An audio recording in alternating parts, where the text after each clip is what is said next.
joia. Vamos lá. Boa tarde a todos. Mais uma semana. A gente tem feito esses bate-papos aí às sextas-feiras, trazendo um convidado. Eu sou o Márcio da SKZ, para quem não me conhece. Eu hoje estou aqui com um amigo nosso, Dr. Jean, advogado, que é parceiro, cliente, amigo nosso aqui da SKZ Contabilidade. Vai bater um papo com a gente um pouco sobre esse período de pandemia, esse período de crise para as empresas, né, de um modo geral. Então, de algumas visões aí, algumas alternativas que a gente pode ter aí durante esse período ou pós-período, né? Jean, muito obrigado pelo convite, sempre muito gentil. Obrigado aí por esse bate-papo aí com os nossos clientes. Márcio, é um prazer. Quero parabenizar a SKZ por essa iniciativa. É sempre bom poder trocar ideias com os teus clientes, com os teus parceiros, com os teus amigos e compartilhar um pouco do que a gente está vivendo nesse momento, especialmente na área empresarial, né? Quer dizer, esse momento da pandemia tem causado realmente uma crise severa, aguda, e nós aqui do escritório que atuamos na área empresarial estamos sentindo o efeito, né?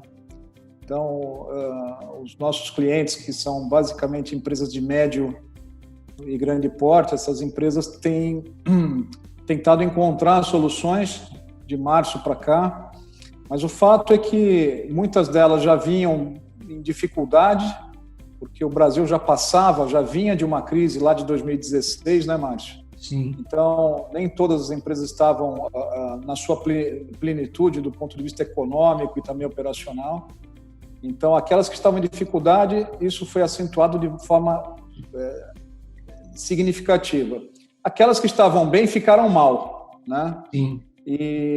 E a verdade é que a gente não percebeu, conversando com esses empresários, que a ajuda financeira chegou na ponta, né? Então, o auxílio, o dinheiro, o financiamento para que essas empresas pudessem superar esse momento de crise, de fato não chegou onde deveria chegar. E eu acredito que isso tenha acontecido também nas pequenas empresas. Quer dizer, a gente vê relatos na mídia de empresários que estão, apesar da sua resistência, apesar da sua vontade, né, de superar esse momento de crise, o fato é que muitos deles estão fechados há 90 dias, Márcio. Sim. Então, você pega alguns setores como shopping centers, né? Muitas lojas não voltarão a funcionar, né? Eles ficaram fechados. O setor automobilístico e toda a cadeia de abastecimento, de autopeças e tudo mais, do dia para a noite, perdendo todos os seus pedidos, todas as suas movimentações. Então, esse efeito dominó, Márcio, criado pelo isolamento social, pela pandemia, melhor dizendo, né, que acarretou o isolamento social, trouxe uma avalanche de problemas financeiros e econômicos, acentuou uma crise, quer dizer, que já vinha lá de 2016 aqui no Brasil e que levou empresas que estavam em dificuldade, como eu disse, a um cenário dificílimo, e aqueles que estavam bem a um cenário igualmente complicado, né? Então, acho que talvez hoje eu possa contribuir, Márcio, compartilhando um pouco dos mecanismos que nós temos visto e que estão sendo exercidos pelas empresas para tentar superar esse momento de crise. Por quê? Porque não tem fluxo de caixa que seja suficiente à perpetuação dessa paralisação econômica, Márcio. Pois né? E a maioria das empresas não tem aquele fluxo de caixa, uma reserva, né? A maioria estavam todos investidos, né? Ninguém estava com dinheiro líquido, então está lá em estoque, está em investimento, está em máquina, uma série de investimentos e destinos que o caixa vai sofrer nesse período, né? Esse caixa, aqueles que tinham, está sendo consumido dia a dia, sim, não é? Aqueles que não tinham, quer dizer, uma grande quantidade disponível, já foi, porque 90 dias é tempo demais parado. Uhum. Né?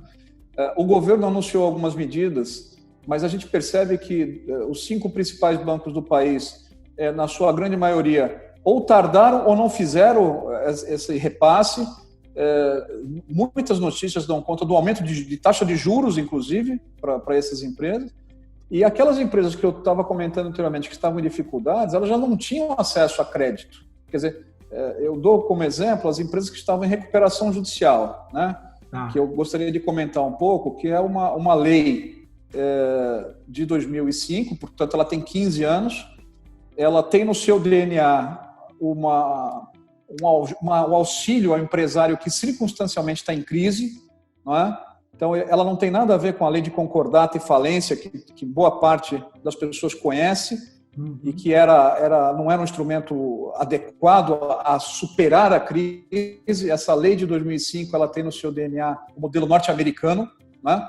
Então, se você considerar que uma American Airlines utilizou esse mecanismo nos Estados Unidos 2 vezes e até então estava aí voando, né, de forma saudável do ponto de vista financeiro, é um instrumento que funciona. Então, as empresas que estavam em recuperação judicial aqui no Brasil, Márcio, por conta da crise de 2016, como eu disse, ela foi parar na UTI, né? Uma analogia que eu posso fazer esse momento dramático pelo qual nós passamos. Então, é difícil o empresário encontrar uma alternativa para poder manter o emprego, porque, verdade seja dita, a maior parte dos empresários são compostos de gente muito séria, trabalhadora, né? Muitas empresas na 2ª geração, outras na 3ª, mas de gente que trabalhou, que perpetuou o suor do trabalho.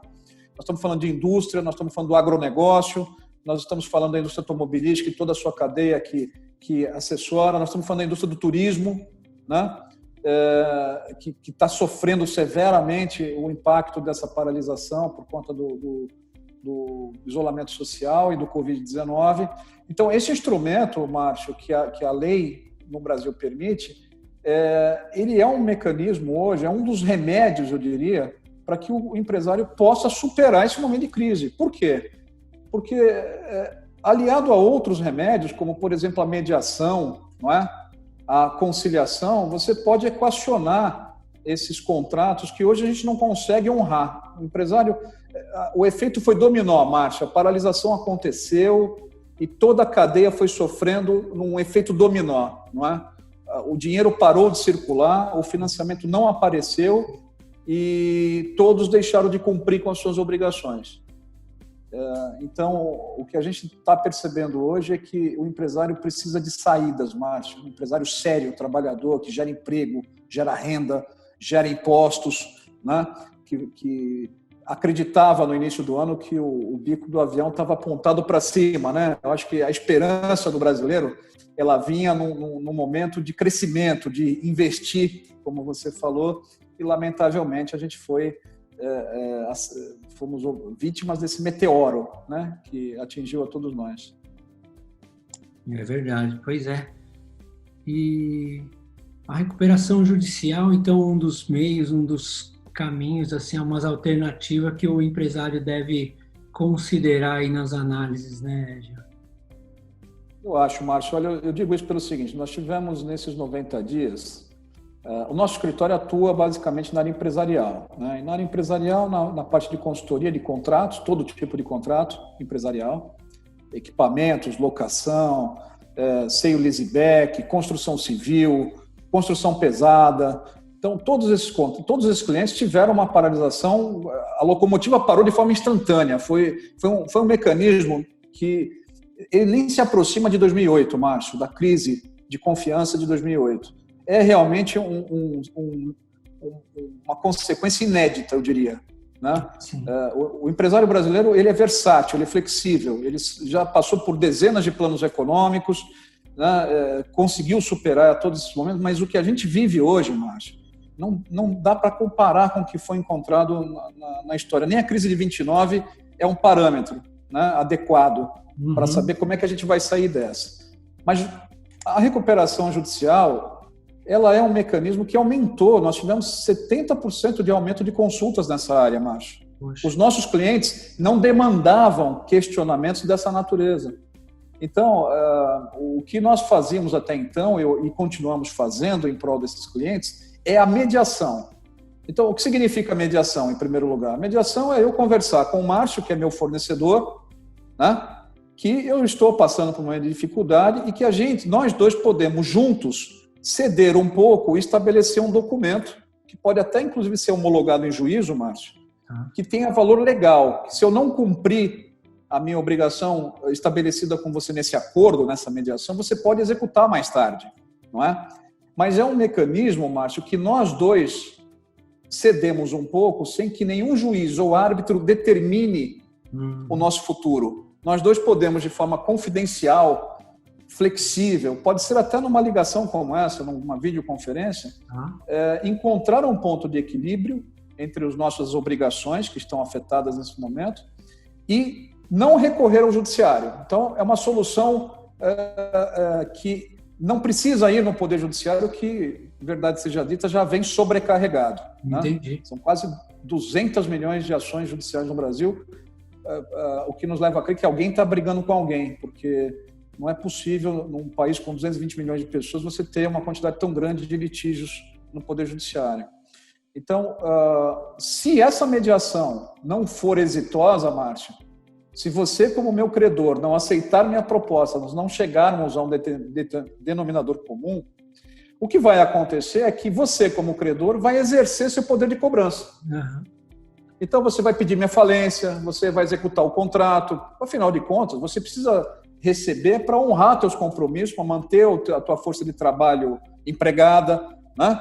Para honrar com teus clientes e fornecedores. Então, nesse momento, ou seja, em que o empresário tentou resolver pela mediação os problemas, os contratos dele, e não teve sucesso, e que o credor, portanto, exerce seu poder de cobrança, exerce a execução, exerce o pedido de falência, esse empresário, Márcio, ele tem que se socorrer do Poder Judiciário. Ele tem que pedir ao juiz, numa petição do ponto de vista legal bem estruturada, contando a história dele, contando o momento circunstancial dessa crise que ele está passando, de tal modo que o juiz determine uma proteção de 180 dias contra ele.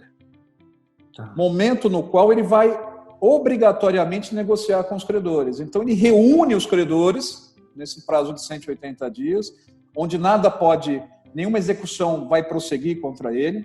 Então, nesses 180 dias, o empresário negocia com os seus credores de forma organizada, né? Apresenta um plano de recuperação da sua empresa, um plano de pagamento das suas dívidas.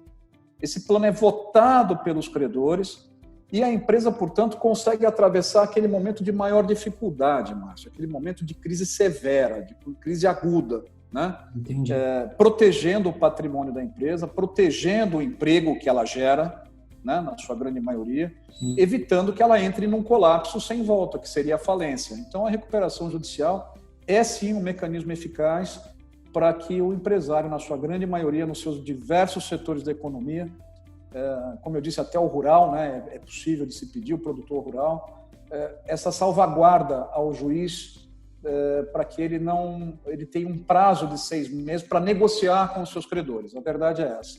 Portanto, nós temos aplicado a mediação, em primeiro lugar, né, tentando um entendimento, e se ela, infelizmente, não for exitosa, a recuperação judicial se mostra o caminho apropriado, mas porque, do contrário, muitas não conseguirão abrir as portas. Isso é fato.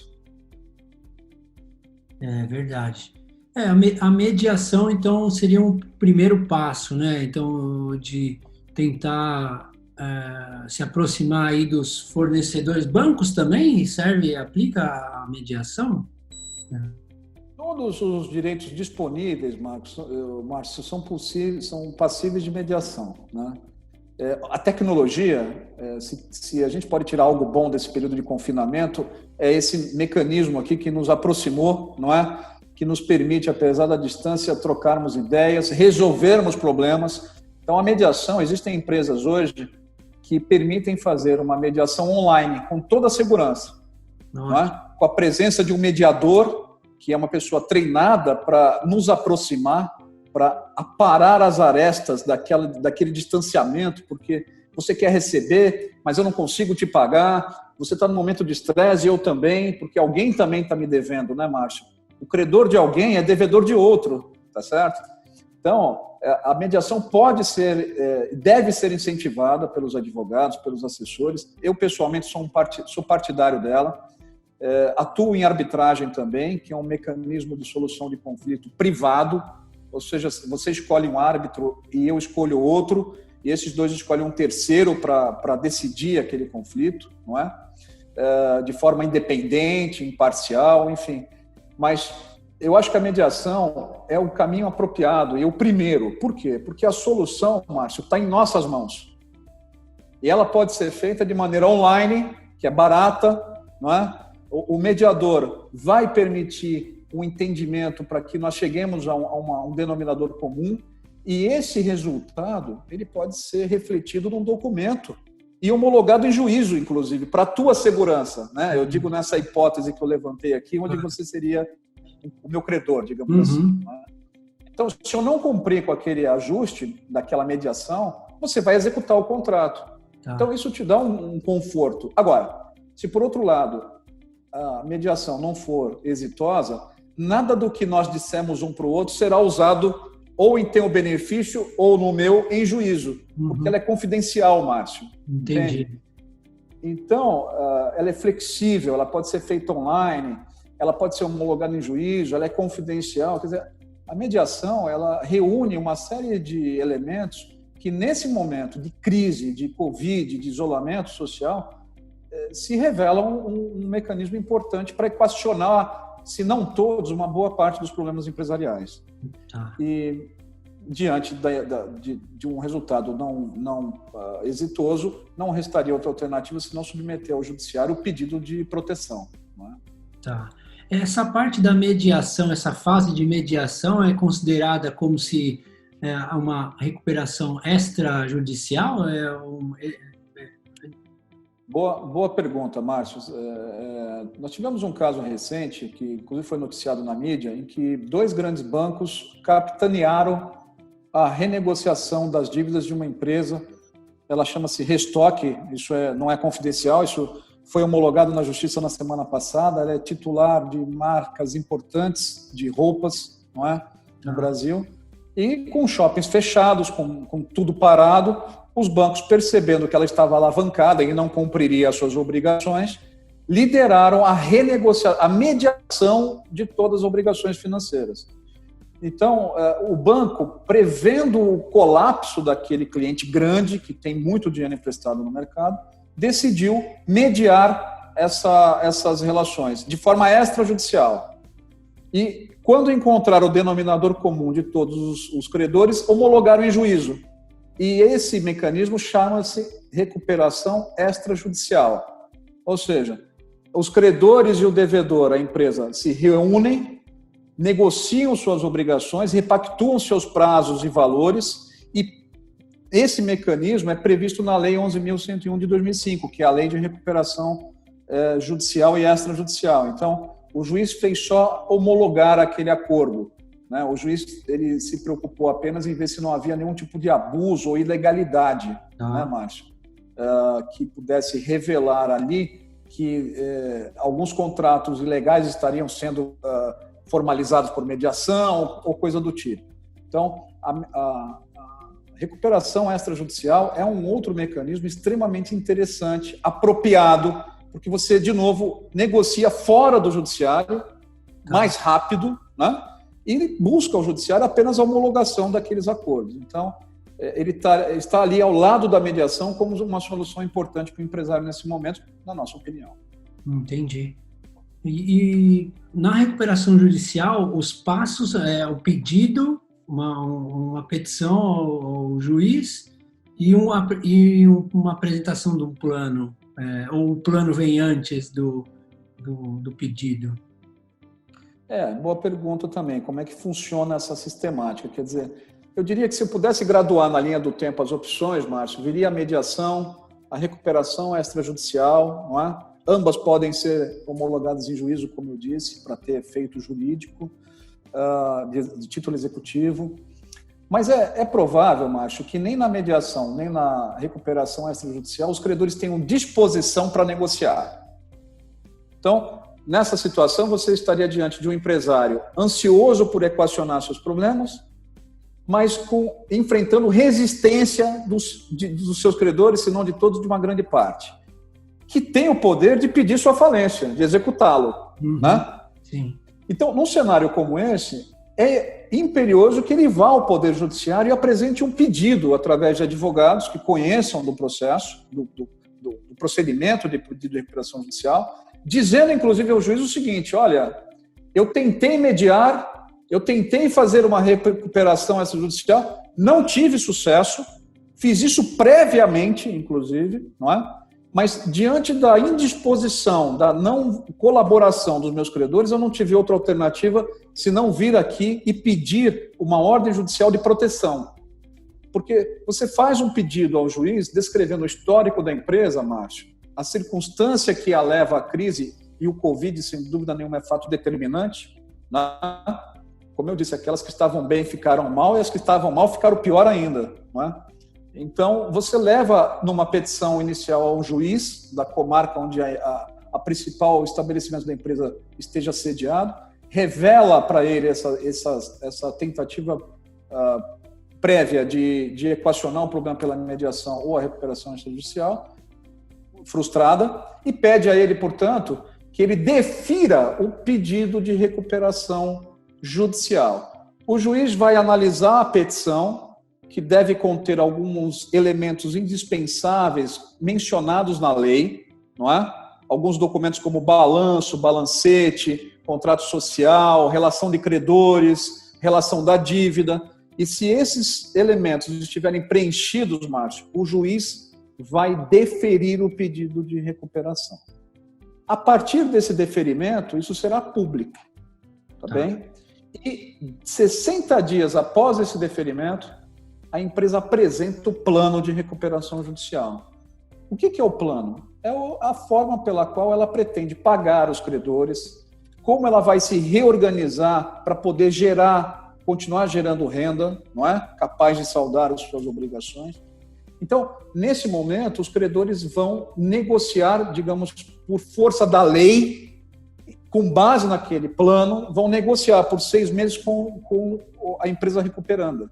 Na verdade é isso, você organiza os credores, como o juiz deferiu o pedido de recuperação, todas as ações contra aquela empresa ficam suspensas por 180 dias. 180 dias, entendi. Então, se não havia antes a disposição em negociar, neste momento, então, torna-se obrigatório a negociação. Perfeito. Para o credor, né? Então, essa é a diferença primordial de você exercer o pedido de recuperação judicial ou extrajudicial ou mediação. Você está sempre sujeito à disponibilidade, ao interesse do credor em fazê-lo. Na judicial, é obrigatório a partir do deferimento. Entendi. E de pronto já tem esse fôlego de prazo, né, para esse plano ser desenhado e implementado. Exatamente. As ações são suspensas, as ações e execuções contra a empresa são suspensas por 180 dias. Essa é uma das consequências do deferimento do pedido pelo juiz, né? Então, a partir do deferimento, uma das consequências é exatamente essa, que todas as ações e execuções sejam suspensas por 180 dias, tempo este previsto pelo legislador como necessário à negociação com todas as classes de credores que a lei abriga, não é? Então, inclusive na parte tributária, Márcio, quer dizer, o problema fiscal das empresas também se acentuou, não é? Sim. E a Procuradoria-Geral da Fazenda Nacional ontem publicou uma nova instrução acerca da negociação, da mediação, se é que eu posso assim chamar, com o ente público, né? E considerou nisso as empresas que estão em recuperação judicial, ou seja, elas estão mais vulneráveis, não é? Então, é a chamada transação tributária, em que você vai negociar com o procurador uma forma de equacionar a dívida tributária das empresas. E aquelas que estão em recuperação, naturalmente, já demonstram estarem mais sensíveis do que outras, né?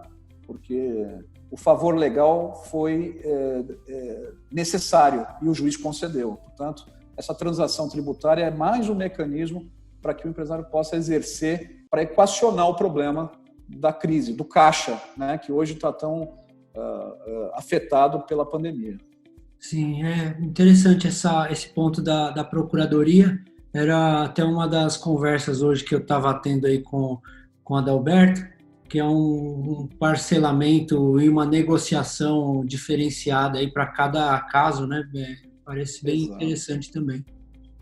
Exatamente. Isso mostra, Márcio, que o governo está atento e sensível aos problemas. A própria lei de recuperação judicial, Márcio, ela, nesse momento, está sofrendo uma votação do projeto de lei 1397 de 2020, que basicamente são medidas que ajustam ao período da pandemia. Porque, como eu disse, o credor de um é devedor de outro. E esse efeito dominó, ele ocorreu em todas as esferas da sociedade, né? O pequeno empresário, o médio empresário, o grande empresário. A diferença entre eles é o caixa disponível para poder aguentar esse período todo de paralisação das atividades, de comércio, etc. Mas o fato é que é preciso ajustarmos o momento. O mundo inteiro está fazendo isso. A Alemanha fez isso, a França fez isso, os Estados Unidos fez isso, ou seja, que alteração é essa do projeto de lei 1397? Ela permite que uma empresa em crise apresente um pedido ao juiz, simples, por advogado, dizendo o Covid foi determinante, quer dizer, a partir de 20 de março, que é o que o projeto de lei determina como corte, eu faço aqui uma pequena crítica, porque eu acho que aqueles de antes de 20 de março também deveriam exercer isso, né, ter essa possibilidade, pede ao juiz, dizendo, eu tive um decréscimo significativo no meu faturamento, eu quero negociar com meus credores. Aquele pedido, Márcio, não é um processo judicial, é um pedido que o juiz concede a ele 30 dias para negociar com os credores. Os credores têm que negociar com eles por 30 dias. Se a negociação não for exitosa, será indicado um negociador pelo juiz e haverá um prazo de mais 60 dias de negociação.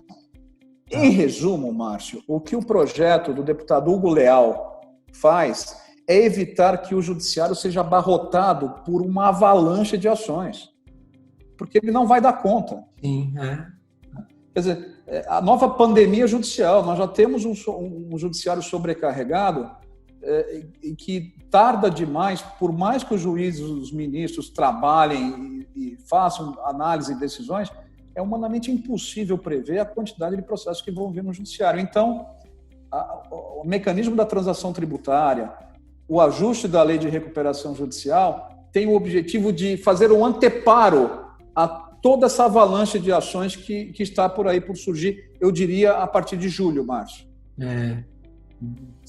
Se acontecer isso, vai ser um caos judiciário também, né? Vai. E uma pergunta que eu tenho, esses mecanismos podem ser utilizados por qualquer tipo de empresa, a ME, a EPP, ou só para empresas grandes? A lei de recuperação não faz distinção, Márcio, pelo tamanho da empresa. Então, o grande empresário pode utilizar, o médio empresário, o pequeno empresário, que já se discute hoje a possibilidade, como nos Estados Unidos, da pessoa física pedir a recuperação, porque nos Estados Unidos é permitido, aqui não, né? A autofalência, né, da pessoa. Sim. O que é isso? Os Estados Unidos, quando você está numa situação de crise severa, a pessoa física, ela pede esse socorro ao juiz, tem aquela nota de corte, a dívida da pessoa ela é congelada, né? E no dia seguinte ela tem acesso ao novo crédito, Márcio, que permite a ela retomar a sua vida financeira, de tal monta que ela possa depois pagar as dívidas do passado. Porque você negativado, você não consegue ter acesso a crédito, você não consegue evoluir, né? E isso é um problema. Então, a lei não faz distinção se a empresa é grande, pequena ou média, todos podem utilizar desse mecanismo, tá certo? É um mecanismo, como eu disse, extrajudicial, e aí depende da vontade dos credores. Essa empresa Restock revelou uma sensibilidade dos bancos ao novo momento de crise, porque eles sabem que se a empresa for ao judiciário, a dívida é congelada, ele não pode ser executado por 6 meses, e provavelmente a negociação vai envolver uma carência e um deságio significativo da dívida, não é? Porque, do contrário, não vai ser possível pagar. Então, os credores já estão percebendo que é preciso ser flexível. E a lei, como eu disse, abriga a todos, mas qualquer empresário, inclusive o produtor rural, que muitas vezes ele compra semente, fertilizante, ele movimenta uma grande quantidade de dinheiro, mas no seu CPF, Márcio. E a lei determinava que o empresário poderia usar a recuperação judicial, o instituto, desde que ele tivesse o CNPJ inscrito há mais de 2 anos. E desde que ele não tivesse pedido a recuperação anteriormente, né? Quer dizer, não é um ciclo vicioso, é para aquela situação de empresa em crise, circunstancial, né? Então, o judiciário já acatou pedidos de produtores rurais sem o CNPJ. Por quê? Porque se revela, na sua essência, uma atividade empresarial, né? Então, hoje se discute se associações como associações e cooperativas como a Unimed, por exemplo, né, poderiam fazer jus. Então, há uma discussão muito grande do que diz respeito ao que é atividade empresarial, independente do seu tamanho, grande, médio ou pequeno. Deveria ser a lei apropriada a protegê-los circunstancialmente, Márcio. Entendi. A gente tem observado aí as empresas, os clientes, os amigos, as conversas que a gente tem, realmente é uma situação generalizada, né? É isso que você comentou. Quem estava bem está ruim e quem estava ruim está pior ainda agora, né? Mas... Exatamente. E quem sofre com isso é o emprego, né? Quem sofre com isso é o pequeno comerciante, né? Quer dizer, como eu disse, é um efeito dominó tão nocivo, tão devastador, Márcio, que se nós, assessores, advogados, contadores, auditores, não formos capazes de esclarecer, de apontar um caminho para esse empresário, seja ele de que tamanho for, Márcio, é nossa função também social, é nisso que a gente acredita no escritório, mostrar o melhor caminho para o empresário que hoje ele está em situação de desespero, né? Quer dizer, todo dia eu escuto do empresário dizendo: Jean, eu pedi crédito para a folha de pagamento, estava 60 dias para análise.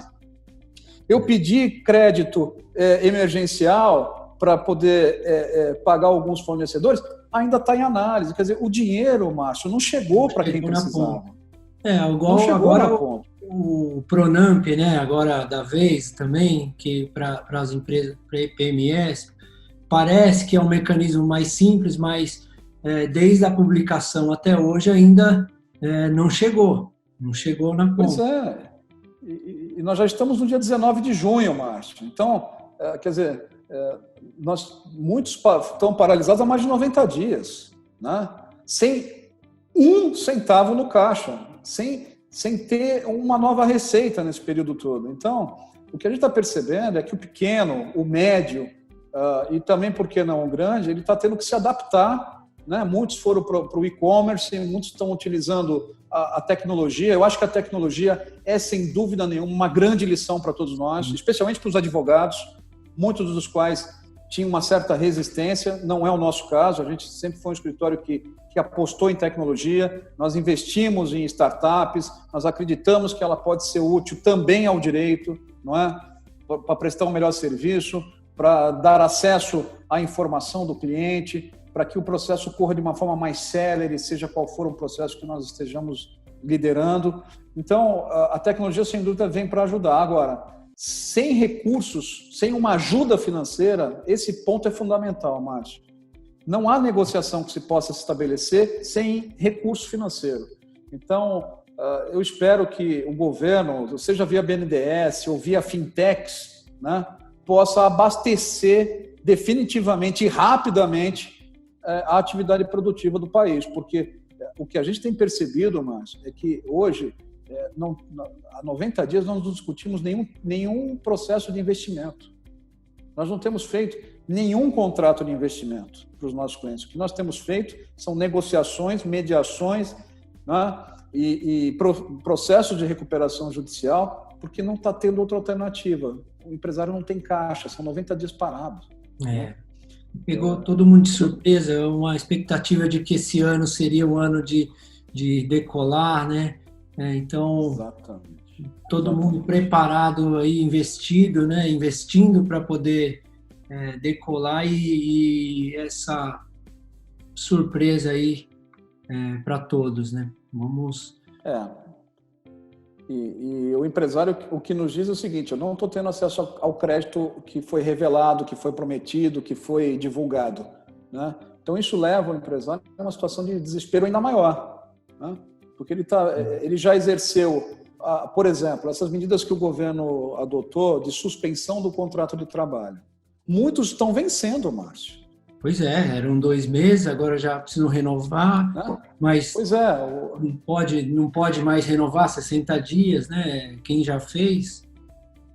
então, quer dizer, os Estados Unidos mostraram aí, são 40 milhões de desempregados. Nossa. Né? Quer dizer, o secretário El Mansueto, que está de saída do governo, indicou hoje 880 bi de déficit, porque o governo teve que abrir a torneira e como eu disse, o que se percebe é que os maiores bancos do país, eles não foram, digamos assim, efetivos na concessão do crédito que era necessário.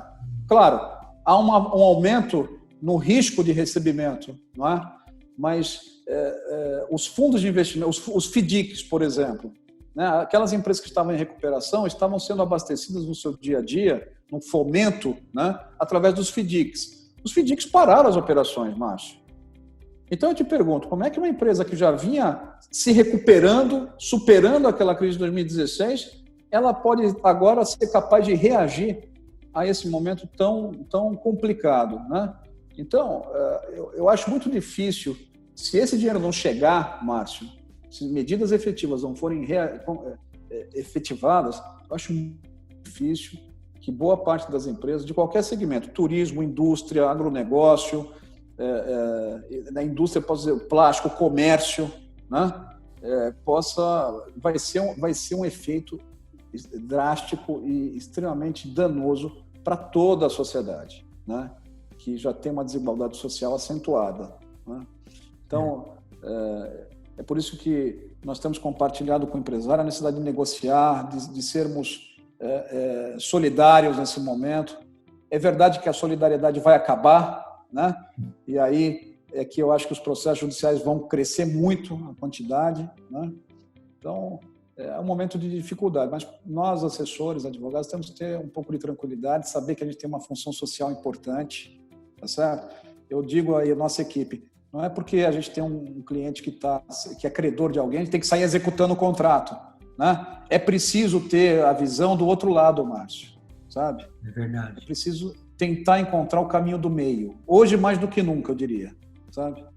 Então, eu acho que o caminho deve ser por aí. É verdade, concordo também.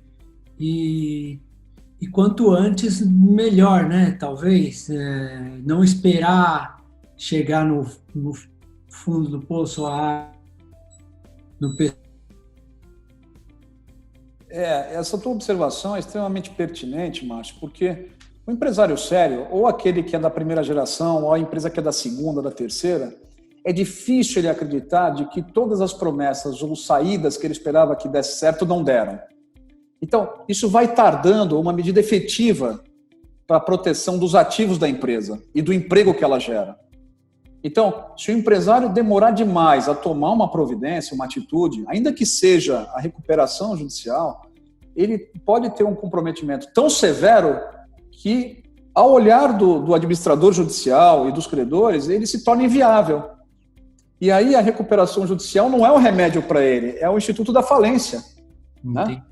Então, eu diria o seguinte, a recuperação judicial, se eu pudesse aqui trazer uma analogia, é para aquele aluno que de 0 a 10 está em 5, 5,5. Porque se o aluno tiver em 2, 3, ele não vai para a recuperação, ele vai repetir de ano, ele vai à falência. Né? E o que determina a maior chance de sucesso ou não da recuperação? É exatamente o momento que você falou. É importante consultar um bom profissional, um profissional que possa mostrar os variados caminhos e identificar a viabilidade de cada um. Nós tivemos uma consulta semana passada que o cliente insistia em fazer uma recuperação extrajudicial. mas ele já tem dezenas de ações contra ele, muitas das quais de março para cá, pedidos de falência, não é? Então, se ele não for um juiz, se ele não pedir a recuperação judicial, ele não consegue manter a empresa funcionando, ele não consegue manter a operação funcionando no dia a dia. Então, para ele, a negociação não serve, tem que ser judicial. E nós o alertamos, olha, se você demorar muito para tomar essa decisão, para adotar uma providência, por mais dolorosa que ela possa parecer, né, ela é, na verdade, o caminho para você se reorganizar e superar essa crise. Mas se você demorar muito, pode ser que o remédio seja inadequado, torne-se um placebo, ou seja, sem efeito. E aí o colapso é inevitável. Nós temos recomendado aí para os clientes também refazerem os orçamentos, né, daqui para frente. Digo isso pelo timing, né, das ações, porque realmente a gente tentar prever um pouco os meses seguintes, né, como que vão ser. E também gera uma expectativa aí do empresário na retomada, né? Quando que eu volto? Quando pode? Quando vai ser? Parece que está perto, mas você estica semana a semana. Então, esse time de ação acaba sendo postergado aí de alguma forma, mas também concordo que o quanto antes assim for as ações melhores, né? E de preferência, claro, uma mediação individual ali, confidencial, né? Eu acho que cabe muito bem. Cabe, Márcio, e são medidas de boa fé. Sim. São medidas que revelam a boa intenção do empresário, não é? Então, o juiz, diante dessa situação que se apresenta a partir de julho, uma enxurrada de ações, como eu disse, um tsunami, né, de tal monta que seja incapaz dos homens e mulheres do judiciário receberem e analisarem, não é? É importante que eles tenham consciência de que foi tentado os meios alternativos antes. A negociação, a boa-fé tem que ser ali estampada. Nós temos um caso aqui, Márcio, que o cliente negociou com todos os seus credores em fevereiro de forma confidencial, com mais de 500 credores, ele estava numa crise severa, mas se apresentou a todos eles, fez os acordos e o início do pagamento se daria a partir da segunda quinzena de julho. Márcio, como é que esse empresário entrou em desespero, porque ele disse, eu combinei, eu quero honrar. Então você vê presente ali a boa-fé do empresário, Márcio, né? É claro que em todos os setores, em todas as situações, você tem um aproveitador, mas o que a gente tem visto, Márcio, na sua majoritárias situações, é que nós temos homens e mulheres muito sérios, um povo trabalhador, né? Um empresário quer sair dessa crise, ele não estava pronto para ela, não havia, nem nos contratos, Márcio, que nós analisamos, nenhum deles previa a pandemia como cláusula excludente de cumprimento, né? Ou de força maior, tá certo? Então, era humanamente difícil considerar que pudesse acontecer algo de tão monte, que pudesse paralisar o mundo inteiro. Isso não é um privilégio do Brasil, Márcio. Isso está acontecendo no mundo inteiro. Essa dificuldade das empresas é no mundo inteiro, né? Então, é importante que ele tenha de nós a melhor informação possível, possa considerar as suas melhores alternativas e haja rápido, porque cada dia que passa, a coisa fica muito pior e muito difícil de ser revertida. É verdade. Infelizmente, é uma fase que todos nós vamos precisar passar. Entrou uma pergunta aqui da dona Júlia, obrigado, dona Júlia, se tem alguma orientação, alguma notícia sobre as PEP estadual, alguma coisa do Estado, de tributário. Eu não estou me recordando de ter alguma medida estadual nesse sentido, não sei se... Eu também não tenho mais, eu não sei qual é o estado que a Júlia, obrigado pela pergunta, mas eu não tenho certeza de qual estado. Alguns estão se mexendo e outros, por outro lado, no contrapé, né, dessa situação, estão promovendo aí discussões nas suas respectivas Assembleias Legislativas de aumento do ITCMD, por exemplo, né? Então, o Rio de Janeiro, e acho que me parece também São Paulo, na contramão, né, dessa situação toda, querem aumentar o valor do ITCMD, do imposto, né, sobre transmissão, né, que envolve aí o planejamento sucessório, as holdings familiares, a doação de cotas, né? Então, isso a gente observou e com certa preocupação. Nesse momento, imaginamos que não seria um momento oportuno de discutir essas coisas. Mas, enfim, no que diz respeito à negociação, a União Federal tomou a frente, como eu disse. Já havia um instrumento de transação tributária, e ontem saiu um novo, né, que se adequa a essa situação. Então, se a Júlia nos permitir indicar qual estado, nós podemos procurar essa informação e respondê-la, Márcio, com maior precisão.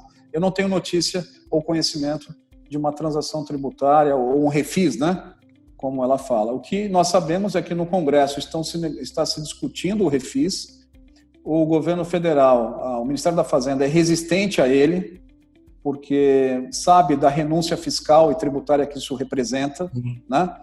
Então, ele está receoso no déficit público, mas há uma proposta de um refis em trâmite no Congresso Nacional. Tá. A dona Júlia é de São Paulo, mas eu acho que ainda também nenhuma notícia em São Paulo de medidas aí para nós. Aproveitar uma pergunta também do Marcos, provisão Covid.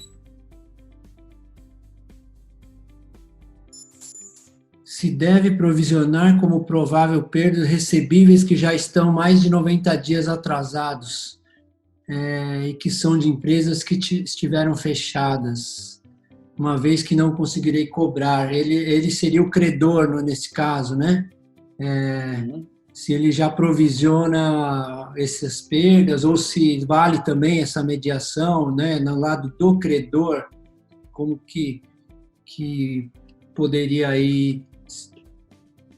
Eu acho que o credor tem total direito de iniciativa, principalmente, né?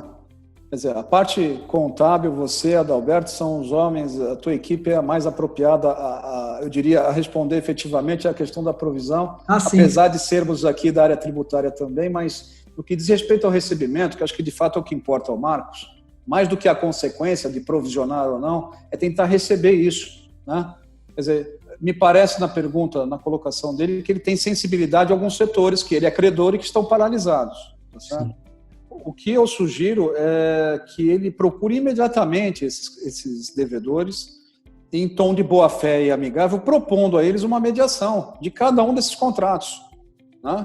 Então, é preciso também dizer ao Marcos e a todos que nos ouvem agora o seguinte: é possível conciliar. A conciliação não depende nem de mediador presente, Marcos. Você pode simplesmente tentar negociar. Se isso não for possível, sugira a mediação.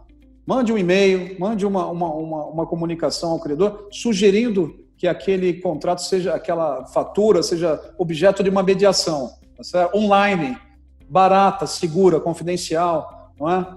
Que permita equacionar esse problema e aí, ao fim, te dá uma noção mais clara da necessidade ou não de provisão, né? Desses agentes duvidosos aí de pagamento. Do contrário, Marcos, o que você tem é a prerrogativa de ou cobrar ou executar o devedor, tá certo? Quer dizer, esse direito você não vai perder, né?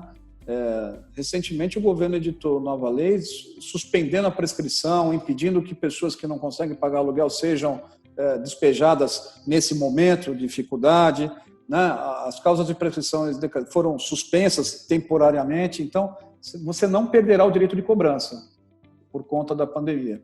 É evidentemente que receber torna-se uma missão difícil, mas eu insisto, procure o devedor e tente ou conciliar ou mediar isso. E se não for possível, lhe restam os meios de cobrança e execução normais. Sim. Contabilmente, pode ser um critério, né, de 90 dias ou mais. Aí também é critério da administração, né, de forma que seja realista ali essa possível perda, né? Mas acho que o importante é tentar o recebimento também e esses meios e mecanismos aí podem ajudar. Podem. E como eu disse, Márcio, a tecnologia veio para ajudar. Não há necessidade de deslocamento, de reunião presencial, nada disso. Você pode fazer a mediação, a conciliação com qualquer devedor seu, em qualquer lugar do Brasil ou do mundo, né? É importante ressaltar isso, né? Nós não precisamos aguardar que o município ou o respectivo estado volte ou libere, né, as pessoas para o seu trabalho. É possível fazer já, procure. É possível buscar uma alternativa para receber esse crédito, ainda que parcialmente. Tá certo? Sim, ótimo. Muito bom, Jean. Sempre um prazer aí conversar, bater esse papo, trocar essas experiências e, claro, apoiar aí as empresas, apoiar essa função social, né, nossa, como bem disse. Queria agradecer aí a participação e a contribuição aí com nós. Márcio, eu mais uma vez parabenizo a SKZ, você, o Adalberto, tem prestado um serviço de alto nível para os seus clientes. Nós nos incluímos nessa lista, né, de enorme satisfação de poder dizer que temos ao nosso lado a SKZ. É um motivo de satisfação e também de segurança, tá? E esse tipo de iniciativa que vocês promovem, Márcio, só revela ainda mais a preocupação, a atenção que vocês têm aos detalhes, né, a levar informação. Eu já vi outros eventos que vocês realizaram, para mim foi de muita importância, eu gostei muito. Então, parabéns mais uma vez, obrigado pelo convite. Eu estou sempre à disposição da SKZ para poder ajudar naquilo que eu puder. Tá? Muito obrigado pelo convite mais uma vez. Nós agradecemos e espero aí a gente poder se reencontrar pessoalmente aí breve, viu, doutor? Eu também, conto com isso. Um grande abraço a você, ao Adalberto, a todos da equipe, a todos que nos ouviram aí. E vamos ansiosamente aguardar para poder nos ver novamente pessoalmente. Muito obrigado, Márcio. Obrigado a todos. Um abraço. Um abraço.